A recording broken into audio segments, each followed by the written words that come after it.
Chris. They're watching us. Hi, Mom. It's just our moms. My mom and your mom. All right, here we go. I'm going to start the audio. A minuscule portion of the Daily Tech News Show was brought to you by me. Because I went to patreon.com/acedetect and donated $1 a month to a podcast that I really enjoy. Won't you join me? This is the Daily Tech News for Wednesday, February 25th, 2015. I'm Tom Merritt. Joining me today, very happy to have Chris Ashley, co-host of the SMR podcast. Welcome to DTNS, Chris. Thank you very much, Tom. It's very good to have you. I heard you on Allison Sheridan's podcast when I was listening to Alpha Geek Radio one weekend, which is how I stumbled across your show. You've got a great show going on. Well, thank you, sir. I appreciate that. And shout out to one of my favorite human beings on earth, Allison. What up, Allison? That's my greeting. And then every day. Then she invaded your show this past week, I saw. She sent us a nice little clip to help us out. You know what she does. She's great when she critiques the show, gives us little pointers. But then she's also a great friend and just an awesome human being. So no, it's awesome. It's cool because she's done a few of those kinds of things for me too. So it was fun to be like, oh, Allison's like a franchise now. She's out there sharing the love with tons of podcasts. It's awesome. She's definitely doing that. And let me tell you, I've never had this much homework for a podcast before. My goodness. Sorry about that. Look, the burden is on me for all this. You just have to give your opinion on it. So okay, all right. So don't worry. Everyone give him a break. Don't give him a hard time. Let's get into some headlines. Gemalto issued a press release today stating it detected 2 sophisticated intrusions in 2010 that it now believes could have been in operation by the U.S. NSA and GCHQ of the UK, as described in those leaks from Edward Snowden that we talked about earlier this week. Gemalto is the world's largest supplier of SIM cards for phones, you may recall. One of the intrusions they describe was an attempt to intercept communication by employees in a French office, and another was a phishing attempt on a mobile operator that was a customer of Gemalto. Gemalto says they detected no breaches in the actual SIM card database, and they do not believe the breach of Office networks could have resulted in massive theft of SIM encryption keys. And we're going to kick around that idea, Chris and I, and how much we believe Gemalto and how much we can know about this sort of thing. And I tell you what, I'm waiting for the movie to come out because this is unbelievable.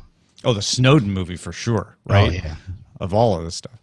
Recode reports the U.S. District Court for the Eastern District of Texas ordered Apple to pay $533 million after being found guilty of patent infringement. Jury found Apple willfully violated 3 smart flash patents in iTunes related to DRM, storage, and access through payment systems. Smart Flash lodged the suit in May 2013 in Cupertino, but the suit was held, or the trial was held in Tyler, Texas, where Smart Flash is based, because Smart Flash is a patent licensing company. Apple had asked the jury to find the suit invalid because previous patent inventions covered the same technology, they said.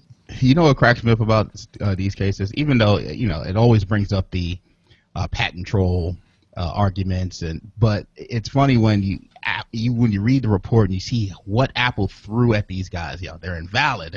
There's no way we infringe. We worked blood, sweat, and tears for our own technology, and then they're like, and at the very least, it's only worth $4.5 million. Right. Our engineers worked to build this from the ground up with their sweat and tears, and it's still only worth $4 million. Please, let's be honest. That to me is a oopsie. Yeah, it is funny. Motorola's new Moto E has LTE and a bigger screen, all for $149. The second-gen Moto E has a 4.5-inch, although still 540 by 960 pixels, display. LTE networking, Qualcomm Snapdragon 410 processor. The removable backplate has been redesigned to become 6 colored bands that can be used to personalize the device.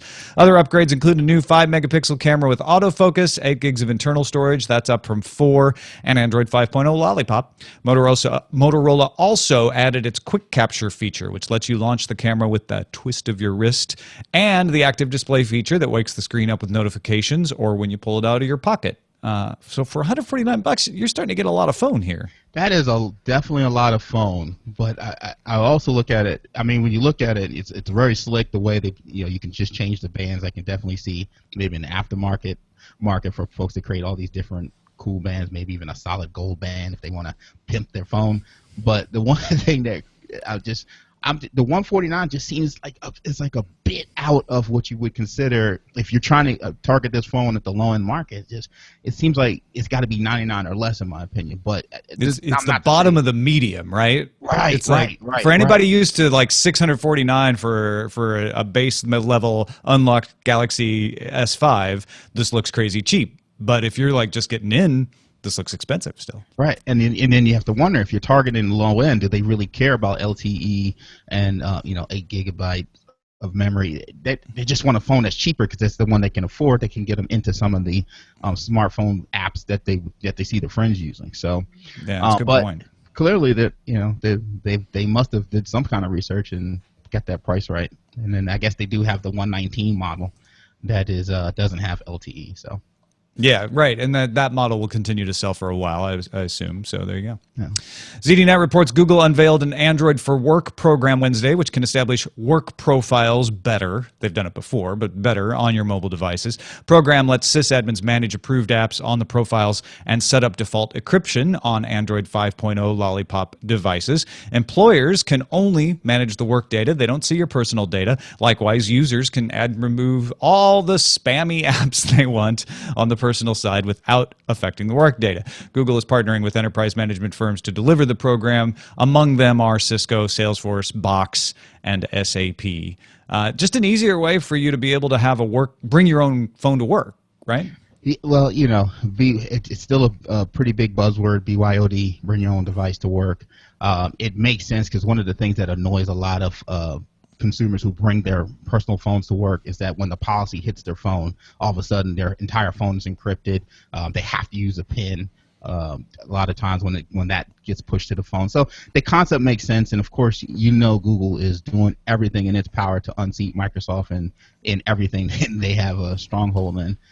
So why not address applications and usage through this too? So it makes sense that they would do this. My question would be, is with you still have good technology out there, and which is very popular amongst these the corporate environments. Is this thing going to make headway? So that'll be interesting to see. Yeah, and one of the things they touted that I didn't mention here was you just have to make one Google Play app and it works across all the devices. It's like, yeah, except for the iOS and BlackBerry and Windows Phone devices. Exactly. And, if you're looking to manage devices, you're not looking to manage, use 3 different interfaces to manage all the different possibilities. If it's BYOD, it's BYOD. ThreatPost reports Google is making its bug-finding contest Ponium a never-ending affair. The party will never end. Bug hunters no longer need to wait for a security conference to cash in either. In fact, Google felt like people were holding the vulnerabilities so that they could try to win the money at the conferences. So now security researchers can submit bugs found in Chromium year-round, and Google will not place a limit on the number they will reward with cash money. In fact, Tim Willis of the Chrome security team said the rewards pool, quote, goes all the way up to $infinity million. He used the infinity symbol. The bugs just have to meet the same criteria they always did, and winners have to disclose all the details of the vulnerability along with the exploit. Makes perfect sense. Folks holding on to these exploits and potentially putting users at risk and waiting to get that money, which who could blame them? So it makes sense to do that. Yeah, this just plays into human motivation. It's like, oh, right, I guess it makes sense they're going to wait until they can cash in, so let's let them cash in. DeepQ Network, or DQN, a product of Google's DeepMind artificial intelligence program, has successfully mastered 49 Atari 2600 games, according to Ars Technica. Unlike previous AI game masters, where information like rules for playing chess or trivia information had to be preloaded into the system, DQN taught itself how to play the games and win. Researchers modeled DQN's AI on a trial and error behavior similar to what humans and animals have developed through a process called deep reinforcement learning. It's bio-inspired. By remembering past outcomes and its associated actions, DQN was able to score about 75% of the points of a human game player. Games DQN successfully mastered included Breakout and Space Invaders, but it didn't do so well at Ms. Pac-Man and similar games that required planning and foresight. Now, who knew that in order for me to master playing Destiny against other people, all I needed to do was holler at Google, I mean, Yeah. I watched it play the game in the video they posted, and it was pretty cool how it just kept learning and learning. It took like 600 tries, and all of a sudden it was just like beating the game like it's nothing. So it's impressive, and I think about the applications where you can take it forward. Like you send a space rover out, and it can learn the environment and learn itself how to maneuver around things. No, But it's a of great course- thought, right? Yeah. Yeah, but you have to think. It's like, do we want this? At 75%, yes. When it starts getting closer to 100%, I get nervous, and so does Stephen Hawking, apparently. So, yeah, we got to be careful with this sort of thing. Anytime I hear about this, I always ask, does it include the 3 rules? If it includes the 3 rules and it can't manipulate them, then we can talk. If it doesn't have those 3 rules, then, let's move on. Or the modern equivalent, because by the way, the roboticists out there are going to start emailing. Well, the 3 rules are actually disproven as. So just chill out. He means he wants the spirit of those 3 rules to be followed, because so do I. What struck me about this, I'm like, wait, it can't play Ms. Pac-Man? Like, there are rules for Ms. Pac-Man. You just follow the rules. And then I realized if you pre-program the rules of Ms. Pac-Man in, then sure, the computer would be able to beat it every time, just like we can if we read the little Ms. Pac-Man cheat book. But this was a computer that wasn't told how to play the game. Right. It just had to learn, which makes what it did do with Space Invaders and Breakout even more impressive. Right. Just watching it go back and forth and determines like, okay, I missed this time, and in order for me to get all these blocks out of here, I need to hit it back this way. And then every time you saw it put that little pin right back on the top, and it was like, man, that was definitely impressive. CNET passes along the South Korean daily Donga News report that Amazon may open branch offices in Seoul's Gangnam area, as made famous in the song Gangnam Style, as early as next month. Amazon's U.S. careers website lists several positions in Seoul, and first-round interviews for 300 positions reportedly took place over the last week. That's a challenge to local e-commerce heavyweights eBay Korea and Gmarket, but at least it's not Alibaba's Tmall coming into Korea yet. I'm just going to say this. Are there any Radio Shacks in South Korea? Because you're in trouble. Ain't no Radio Shacks anywhere pretty soon. Do you notice them more now when you drive around? Like they pop out at me. I'm a big fan of Radio Shack. Me too. I'm an impulsive guy, so when I need a quick coax cable or anything, I'll just run up there and grab one, and it's really hurting my soul that this is going to end. Yeah. Time for some news from you. These come from our subreddit at dailytechnewsshow.reddit.com. Captain Kipper sent us the news that the Eiffel Tower now generates its own power with new wind turbines. CNET reports that a pair of Vision Air 5 wind turbines designed by renewable energy specialist Urban Green Energy have been installed on the second level of the tower, about 122 meters. That's 400 feet to people in the U.S. off the ground. Turbines have been painted to blend in with the Eiffel Tower and produce almost no sound. They can produce a total of 10,000 kilowatt hours per year, which is enough to power the tower's first floor. The tower will also soon get LED lighting, solar panels, a rainwater collection system, some high-power heat pumps. Not bad for a giant iron tower built in 1889. Not bad at all. You know what? Good for them. I'm not a big save the world guy because I just like to live. But when you see stuff like this, even when I go to my watch my skins play, they've got solar panels everywhere. So, and I would love to be able to put some solar panels in. So if this stuff facilitates the ability for homeowners to be able to do these type of things on a cheaper level where we can start saving money, then I'm all for it. I was reading an article in Scientific American, I think, about the fact that a solar eclipse is now, it may not have been SciAm, but a solar eclipse is now a problem for the power grid in Europe because there are so many solar-powered things that when you have that unexpected dip in sunlight during the day, you have to prepare for it because a certain amount of power leaves the system that wouldn't normally leave the system, even on a cloudy day. Yeah. Don't take me off the tap. Just give me a little access. I don't want Alan AV. Yeah, I hear you. Alan AV submitted the Tom's Hardware exclusive that a source with knowledge of the matter, and Tom's Hardware is pretty good about verifying this sort of stuff, says the DirectX 12 will work much differently than older versions of the API. For one, it will combine all graphic resources into one virtual bucket and let developers divide up the workload as they wish. The upshot is reduce latency by reducing the frame queue to 1 or 0. The source also indicated that DirectX 12 could work across multiple GPU architectures at once, meaning you could build a system with both a GeForce and a Radeon GPU working in tandem, or even aggregating APUs with GPUs in one system. I really want to see this take off and do extremely well, and the reason why is one of the big. I'm a big time Xbox guy. I'm big into Microsoft's ecosystem, and of course, everybody. As soon as you open your mouth about Xbox versus PlayStation, the first thing you get smacked with is, well, if you like inferior hardware, and how is software going to make up for the hardware difference? And if some of these reports that are showing that the improvements that DirectX 12 is doing for gaming, if this works out and really significantly improves the efficiency and how these games can be displayed, I am all for this, because I want to say, just be quiet, DirectX 12. I think we'll probably find out more at GDC. I can keep my fingers crossed about that. Mr. Anthropology passed along a Windows Central report that Microsoft will remove Google Chat and Facebook Chat support from Outlook.com in the next couple of weeks. The People page in Outlook will stay updated, though, with your contact information from Facebook and Google, that is, if you've connected them. Microsoft blames Google for discontinuing its Google Talk chat protocol. They've switched it over to a different protocol through Hangouts, but they didn't explain why Facebook is getting the boot. So you're left with Skype. But it's suspected that Facebook is doing the same thing. What's it? The XMPP protocol, being removed. And honestly, it's a great feature, but you see it being removed out of a lot of Microsoft stuff. Like, for example, on Windows Phone, one of the coolest features was the messaging hub, where you could send a message through one app and it would hit Facebook. It could switch over seamlessly to text message.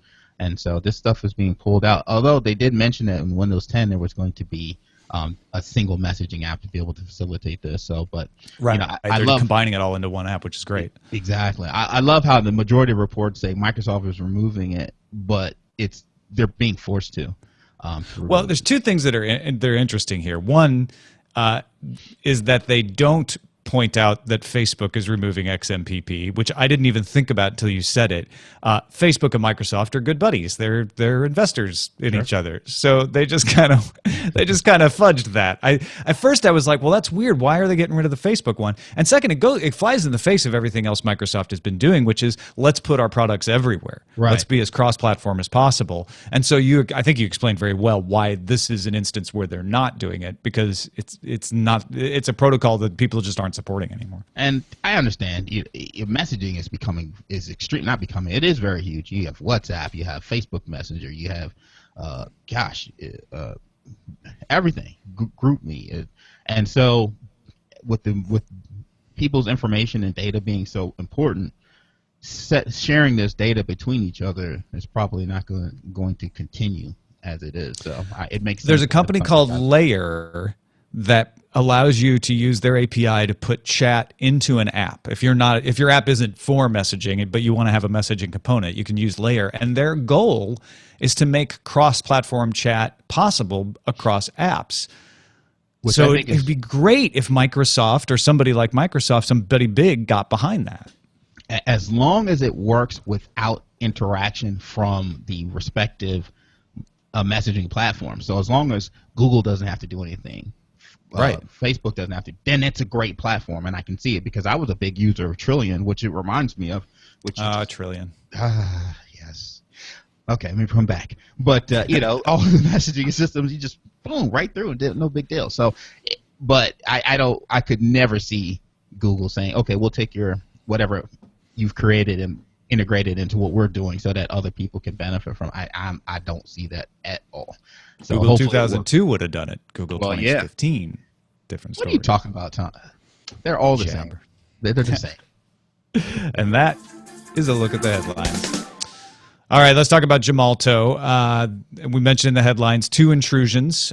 They say that several attempts were also made to access PCs of customer reps. They do have, quote, reasonable grounds to believe an operation by NSA and GCHQ probably happened, but they don't see any evidence that the SIM card activity or any of their other products was affected. In fact, this is a pretty funny. The press release is very stiffly written, except for this one paragraph where they say, "It is important to understand that our network architecture is designed like a cross between an onion and an orange. It has multiple layers and segments, which help to cluster and isolate data." I was like, somebody else wrote that and gave it to PR, and they just used it whole because it's so out of tone. But it's a great description, right? It's an excellent description for orange chicken, but if I'm looking to figure out what they're doing and what's going on here, it's a great analogy, and I love. You're right. The tone of the press release was awesome. Honestly, I loved it because at the end they were like, pretty much they took the Forrest Gump approach and like, that's all I have to say about that. They dropped the mic, press release style. Boom, walked out. So that was hilarious. But this whole thing, it just continues to be unbelievable. And when you think about it, you spent, pretty much, I'm sure 99% of the folks that listen to this show and any podcast tech show are the support, the administrators for their families and their friends. And you tell them, don't open emails that you don't trust. Don't just give away your password. Don't change your password. Update your machines. And it just doesn't. It's really starting to realize that it doesn't matter anymore because they're just you're being attacked from everywhere, from stuff that you can't even control. Is being attacked. And that's what happened here. As far as Gemalto is saying, is we don't think the GCHQ or NSA got into our SIM database. They're saying our SIM database is isolated. That's the oranges and onions part, and it's huge. They're like, we would notice files that much data being transferred around. What they think was happening was attempts were made to do what you were talking about, Chris, and get people to basically give up those keys through email. And They say, well, we've got a much more secure way of transferring these keys now. In addition, 3G, they're claiming 3G and 4G have additional encryption and protections. And basically 3G does require the tower to validate, not just the SIM card. So that would make it harder for them to use these sorts of keys out in the wild. Remember, they have to be within a mile of a tower to spoof it anyway. And they would really only be able to adequately spoof 2G signals, is what they're saying. Right. But don't forget that if 3G and 4G fails, usually a SIM card will allow graceful failover to 2G. So it is possible that they're doing that. It's also possible that they intercepted encrypted information in the past, and they want these private keys to be able to decrypt it, which they can do offline. Right.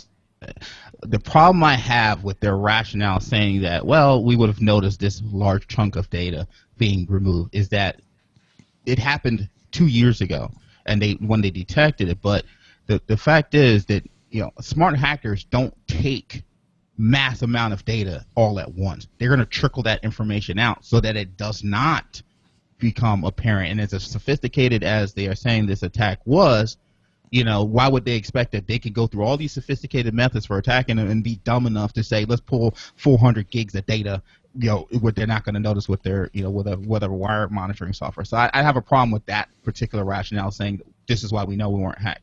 However, the fact that they say that they do have two separate networks this is very common for high secure environments where you have a network that is not attached to the internet whatsoever.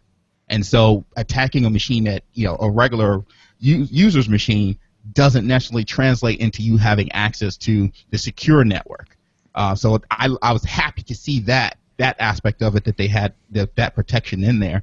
Not to mention the fact that it sounds like they didn't really say it specifically, but it sounds like what they're saying is that the keys for Verizon are different for the keys for AT&T, or the different for T-Mobile. So you can't just grab one and say we're monitoring everything. So that silos, which is what I think they were referring to, then means that they're going to have to successfully run this attack multiple times if they're going to want to watch this stuff on any carrier. Now, we're obviously, we're not in these networks. We're not looking at these things. No. At least I'm not. I'm assuming Chris isn't either. No. And so we have to read the tea leaves, right? So right. I want to go back to the slide that The Intercept released from the Snowden leaks earlier this week. The only direct reference to Gemalto, they say a lot of things about having access to mobile carriers in general. The one line about Gemalto says, successfully implanted several machines and believe we have their entire network. TDSD are working the data. So that could jive with what Gemalto is saying, which is that their office network was penetrated, which could be the machines that they're talking about. They say we believe we have the entire network. That would mean that entire office network. Absolutely. And they're working the data, which would mean we're looking to see if we find the private keys of the targets we were after. And both of these intrusions work together, right? You try to get the communications of the employee who might be sending information about the private key to the carrier of the target you want. So if all they want are a certain number, like a handful of targets, this kind of attack could totally work. Yeah, it definitely could work. And who's to say that ultimately it didn't work and they didn't get what they want? Because you saw like a lot of the countries that they were going after, Afghanistan and Pakistan, a lot of the Middle East countries. That's probably most likely what they were going after. But who knows what they were ultimately after in this whole thing. So it certainly looks like that they're confident that they weren't attacked. But when you just see what happened to Sony, what happened to the Blue Cross Blue Shield? Anthem. Yeah. You just can't trust these guys anymore. It takes and that's the thing. For this information to come out. Now, to their credit, maybe they didn't realize that. They said, okay, we had a sophisticated attack, and then this Edward Snowden stuff comes out, and now they can put two and two together. I was like, whoa, it's the NSA that's attacking us. But still, some rules are going to have to change so people can be aware that these things are going on. To some extent. As you mentioned, they dropped the mic at the end of this press release and say, we do not plan to communicate further on this matter unless a significant development occurs. Love it. That's some confidence of them saying, we don't want to spend a lot of money sending out new SIM cards to everybody if we don't have to. We don't see any reason why we have to. We're not very pleased that the GCHQ and the NSA were in our networks, and they outline a lot of methods that they are using to combat that sort of attack in the future. Right. All of this is banked on the idea that no security researcher out there discovers any of these private keys in the wild, or a big trove of these somehow, or that another Snowden leak comes out and sheds light on further evidence that they do have the keys. And that's happened with Snowden leaks before, where one sets up a question and another one a few weeks or months later answers that question. So they're either playing a very, very good game of poker, or they're very sure that those SIM card private keys were not breached. Exactly, and I don't think they had a choice but to respond with the level of sexual chocolate from that they did. But the fact is, I don't think this is over yet, and there's definitely going to be some more questions. And hopefully, out of this comes, what can we do with the worst term in corporate history going forward? What can we do to figure out these things? And somebody's got to put some reins on the NSA. Well, I'll tell you what. One thing that occurs to me is 3 or 4 years ago, a lot of our conversations were about how do we get people to take security seriously. Well, they are now. So Exactly. This may not be the best way to go about it, but at least it has had that effect. Exactly. Our pick of the day comes from Bill Russell, who wanted to throw in another ISP speed test. We've been getting some feedback from people around those that we've talked about on Pick of the Day. He wants to recommend testmy.net, an alternative he's been using since he read about the possibility that ISPs were prioritizing their packets to boost the numbers. Testmy.net randomly generates the data that is sent so ISPs can't cache the data to deceive the meter.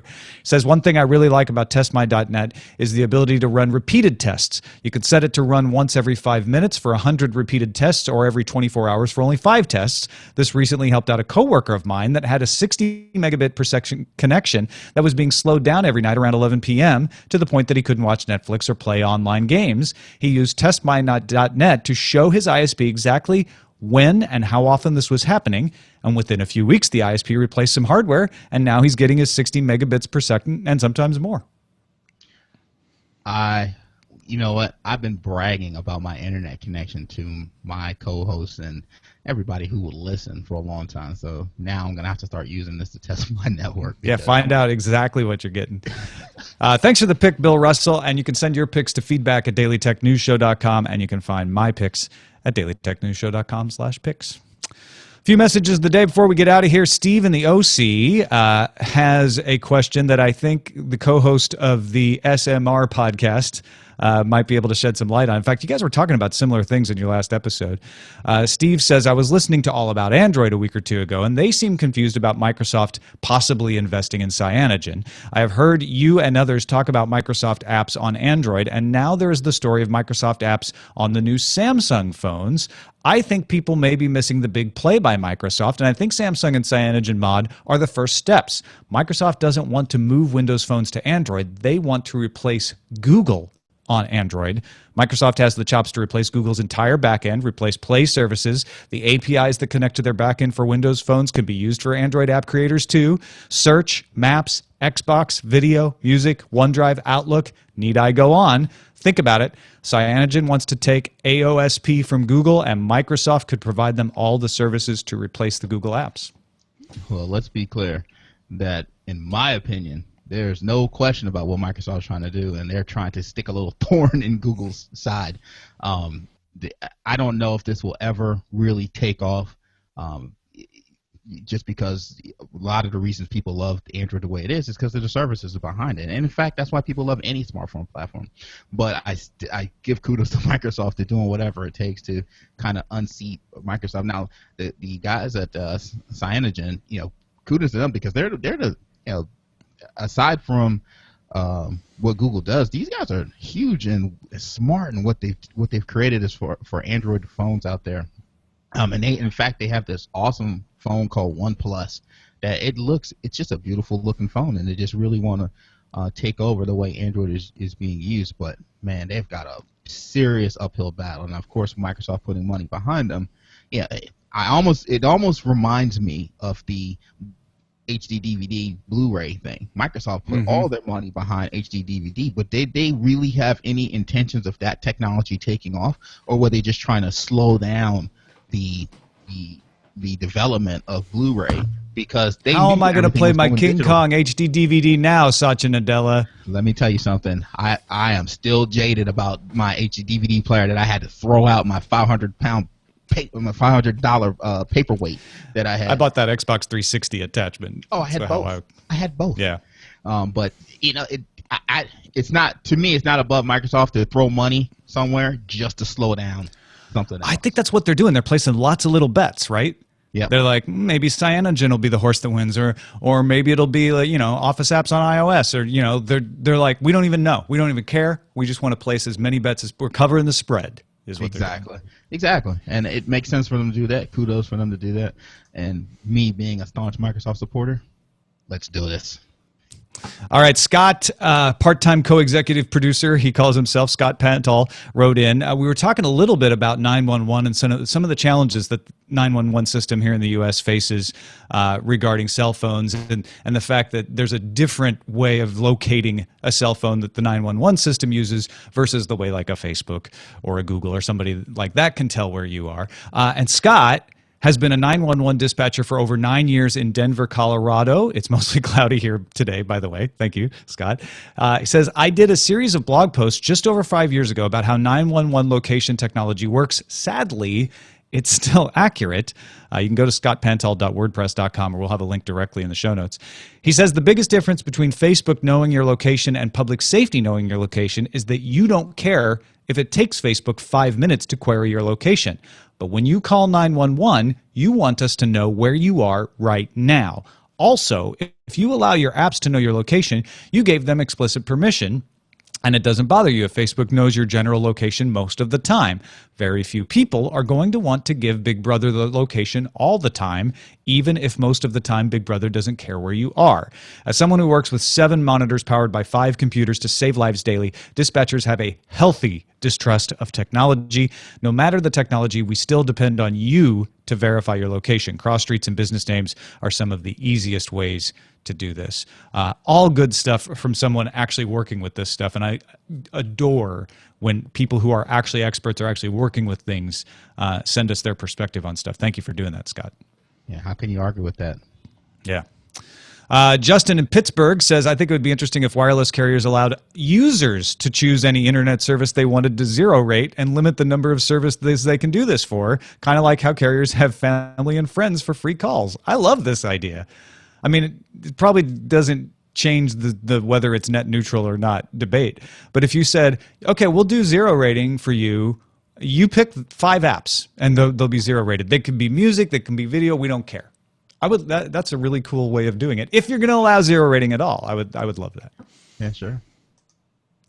And then Al wanted to note real quickly on show 2346, we had a pick that would install Java updates without installing a toolbar. And Al says, for Java, you can suppress the sponsored offers permanently. Go to Control Panel, Java on the ADV tab at the very bottom. Check the box for suppress sponsor offers when installing or updating Java. No more prompting to install the Ask toolbar when you update. So thank you for that, Al. Appreciate that. Yeah. Now, Al, how do you get Flash to stop trying to install Google as well? Oh, there's no way around that. But what you do is you cheer the fact that Google is now automatically replacing Flash-based ads with HTML5 and hope for the inevitable demise of Flash to eventually come. I will rail on Google a lot, but man, I have had it with Flash. Absolutely had it. Yeah, no, I hear you. Though you were having trouble right before the show with Flash giving you issues, so it's a fresh wound. Yes. All right, folks, if you want some simple mobile knowledge dropped on your head, go to smrpodcast.com and you're going to get a lot of it. It's a really great show that they do there, co-hosted by Chris with his co-host Rob. Anything in particular to let folks know about coming up? Yeah, we'll be recording tonight and put that show out tomorrow. And just to give you an idea of what we do on as two of my very good friends, Rob Dunwood and Rod Simmons, and what you get out of the show is just 3 guys that are genuine friends. We all work together or currently work together. And you just get you when you listen to the show, you feel like you're sitting in the room with us, and it's just tech and opinions, and we have a great time. And come on and check us out. And you can follow Chris on Twitter, twitter.com/BigChrisAshley as well. Thank you, Chris, for joining us, man. This was really fun. Absolutely my pleasure, Tom. And thank you to our patrons. We're getting closer. I did have to remove anybody whose card got declined from the Patreon yesterday, so the number went back down a little bit. But if you think that might be you, you can still go in and reback and bring it back up. Or if you haven't backed at all, value for value model. If you get a little value out of the show and you can afford to give a little value back, we appreciate your support. Patreon.com/AceDetect or go to dailytechnewsshow.com/support. Stick around after the show for Ask a Luddite, the 2nd episode with Rich from lovely Cleveland on the audio podcast. Our email address is feedback@dailytechnewsshow.com. You can call us 512-59-DAILY. Listen to the show live at tunein.alphageekradio.com and visit our website, dailytechnewsshow.com. Justin Robert Young will be back tomorrow. We'll talk to you then.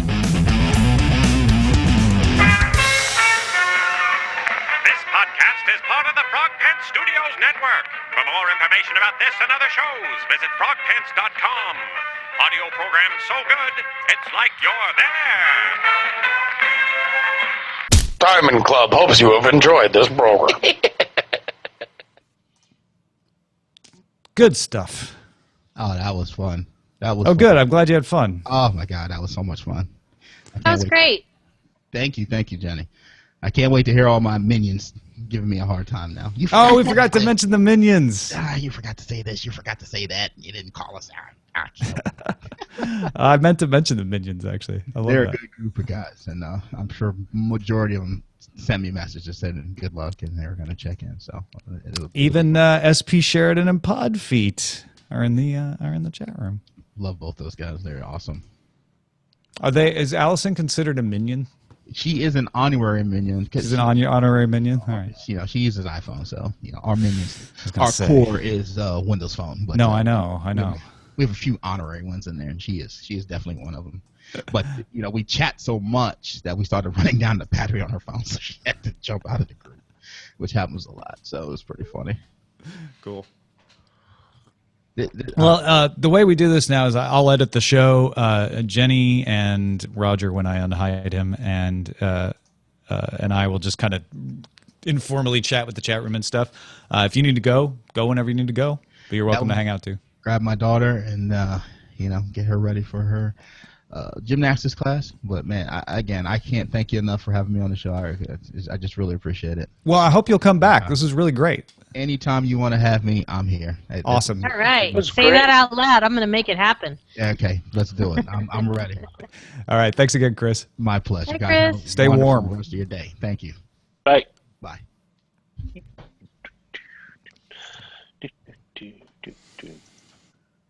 Should always have a guest from a snowy area. Yeah, there he is. From a Yeah. snowy area To balance out all us Californians. Yeah. Too much sun in the winter makes you go crazy. I was running this morning, and it was, I don't know, mid 60s, like not cold, maybe cool by LA standards. And this woman was walking up the street with like a full on like fuzzy winter jacket on. Maybe she bought it and that was the only time in the year she could use it. Maybe because it wasn't that cold. It wasn't even the coldest morning we've had. Was she recently. very scrawny? I mean, not Well, I couldn't tell. She was covered in this big coat.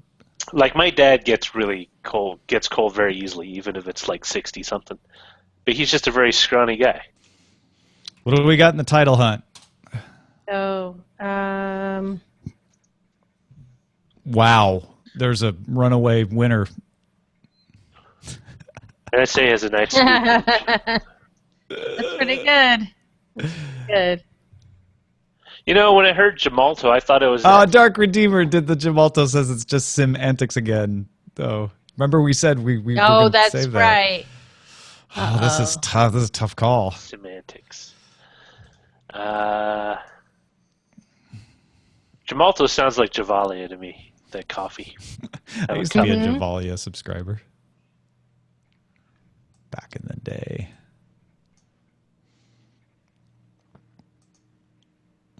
I really think Gemalto says it's just Sim Antics, even though it does not have the most votes. Yeah, you're gonna make the case. We owe it. We owe it to Dark Redeemer. And it's funny, I have a feeling we're probably going to get to use that again. NSA has a nice scoop of Gemalto. Maybe we'll just be one great Gemalto title behind. That's true.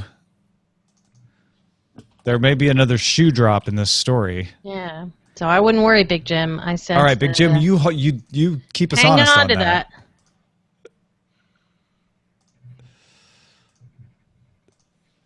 Gemalto says it's just. Oh, I gotta capitalize. Just Sim Antics. Also, people on the live stream, people watching the video. New book. New novella is out. TomHerrittBooks.com. It's called Citadel 32.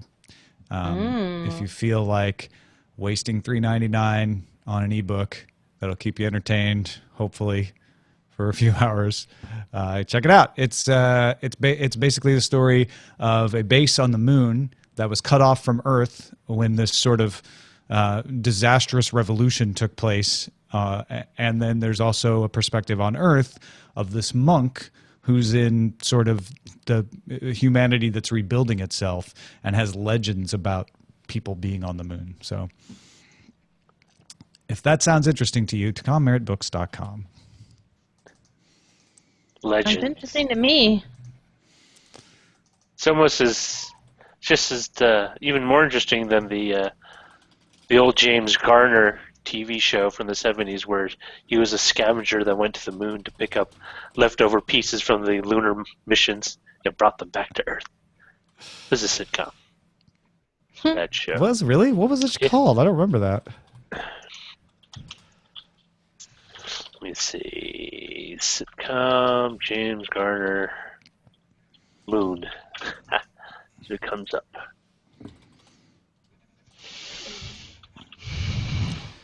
I will hopefully do an audiobook version of it, and I don't know if I'll do a singing version of it, Zoe. I don't know. I'll think about that. The moon base You is want not to build a populated. moon base? The moon base is not populated by dogs. Schnago, although that's another book that I wrote.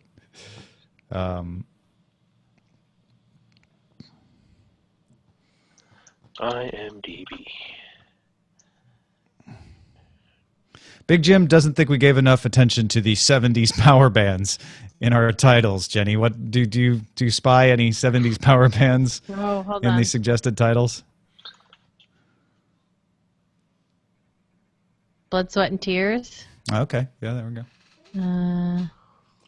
I don't think there was a 70s power band called Orange Chicken, but I can't confirm it. Could be. Does it just say Blood, Sweat, and Tears, or is there? No, there's a 4 million in Blood, Sweat, and Tears. Oh, okay. Oh,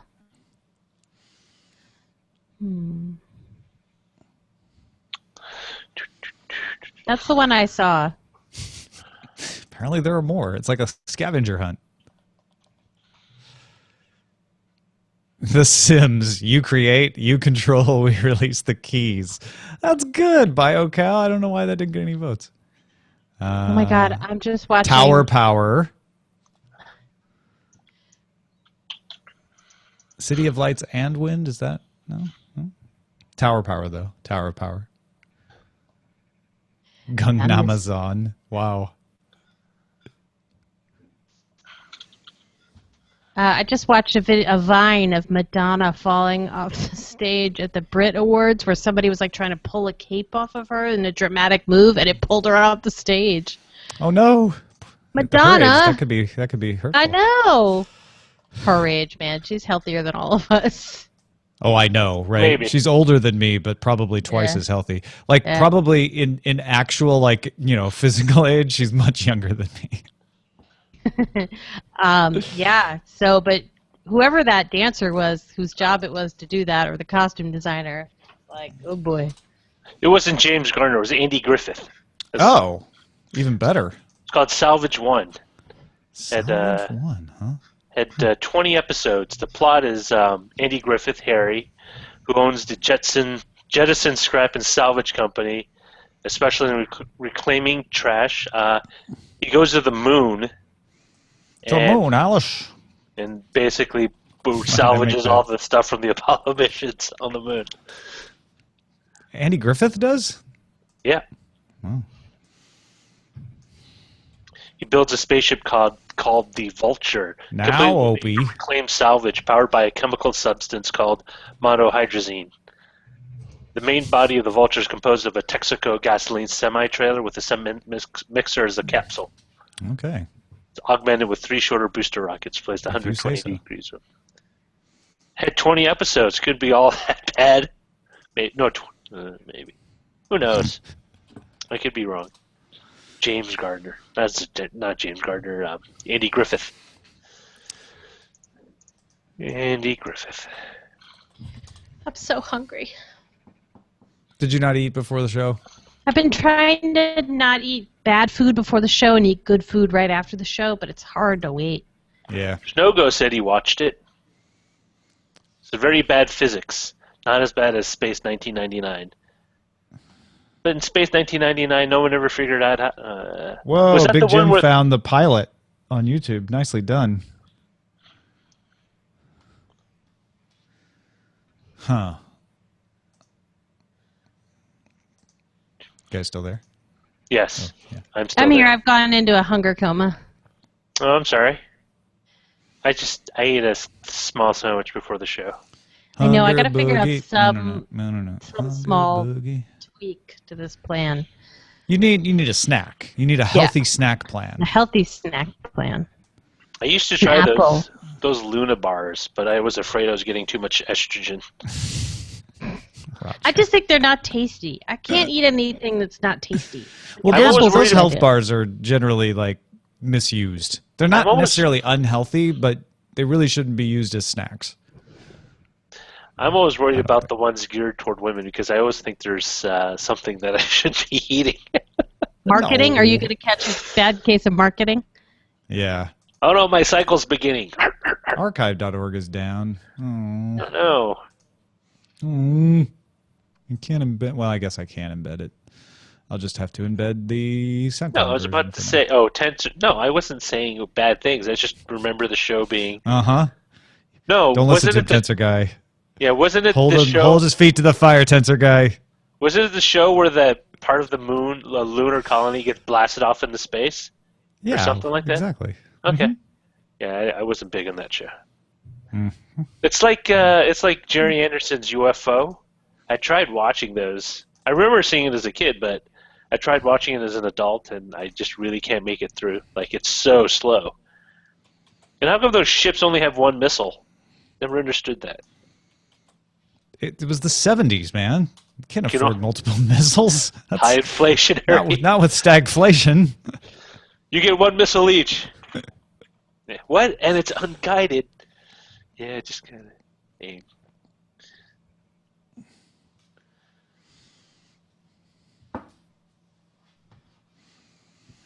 All right. I'm about to be out of the post, which will set Jenny free to eat. Us to eat food and then go do 2 days of show notes because I don't know why I developed an allergy to doing show notes yesterday. I just couldn't. Yeah, after like a year and 2 months of doing show notes, I just can't do it. So now I have to do 2 in a row, which is more punishment. We need to automate show notes somehow. Oh, I'm sure we could come up with a solution. I was close to one with the embedding before, so it would probably require some minor maintenance, but it'd be easier. We'll work on that. Yeah. Okay. Okay, thank you, everyone, and have a pleasant tomorrow.